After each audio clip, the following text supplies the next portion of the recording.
والله شو نقول لك، تدخل تساعدوك بالاسواق ونفس الحكايه ديجا ينقصوا. معناها في السوم هو ما فهمش حتى شيء منه الحكايه. معناها تو يا ترى معناها قطعه ب 100,000 يردوها ب 30,000 وب 40,000 زعما للدرجه معناها هم خاسرين. مستحيل الحكايه هذاك خاطر سمها الحقيقه. تدخل بالورود تشوفها معناها تدوخ.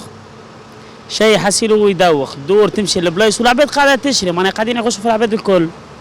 ونفس القطع يعني ومكثريتهم اللي يجيبوا فيها سلعه تركيا ويبيعوا فيها للعباد.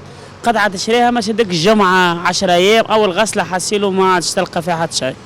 فما باش تشريه كيما نقولوا تشريه بنهار الاحد نهار الاثنين يتشلفح معناها ما عادش نجم تلبسوا اصلا فهمتني. ما عادش الفريب تو الفريب العباد ولا عايشه من الفريب ولا من الفريب. تشري حاجه من الفريب تشدك معناها عام 5 شهور 6 شهور تشدك فهمتني. وما يصير لها حتى شيء. حاجه من جديد ما عادش العباد ما عادش عندها فلوس بتشري جديد ولا كان القديم ما عادش خاطر العباد بتشري في دبش.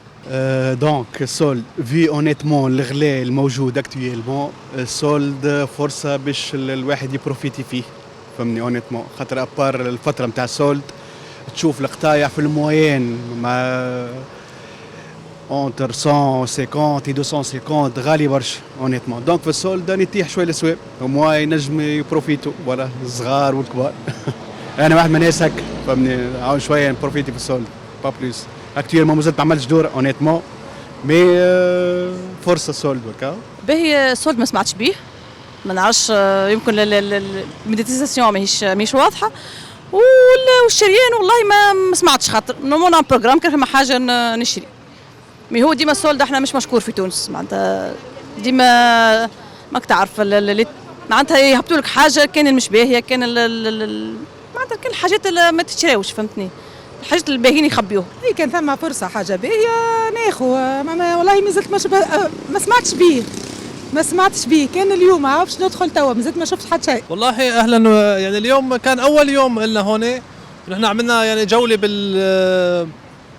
بالسنتر شفنا انه في كثير عروض الصراحه يعني حتى الماركات العالميه عامله عروض وبتوقع العروض كانت يعني جيده ممكن تكون افضل شوي يعني حسب كمان القدره الشرائيه للشخص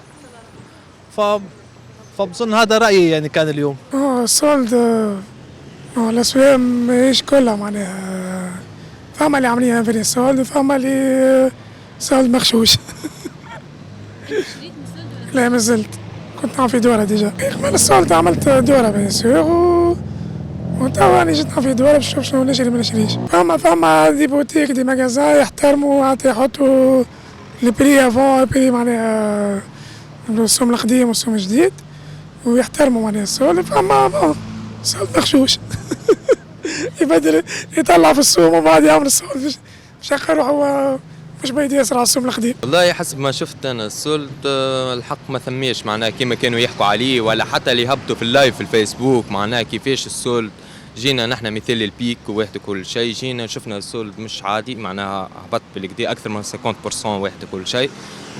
كي جيت لهنا تصدمت معناها ميم با معناها هبط 10% هكاك على حسب ما شفت اخر مره نتاع 10% يعني هذا ما معناه اللي شفتها. دخلت حتى البرشكه ومشيت البرشا وحدات اخرين. السولد برجوليه الاسواق مازالت غاليه والمقدره الشرائيه برجوليه عباد حتى بتجي على قدها معناها حاجه مش مساعده المواطن حسب ما نتصور لك. الكل تشوف تدخل تدور تشوف جوست الاسواق ومعناها وتروح من بعد تمشي البومنديل الاسواق الموازيه باش تلقى معناها حظوظها غادي اكثر من اللي تلقاها من هنا. انا هكا ما نتصور علاش هو طلع السوق الموازي على الانفلاسيون.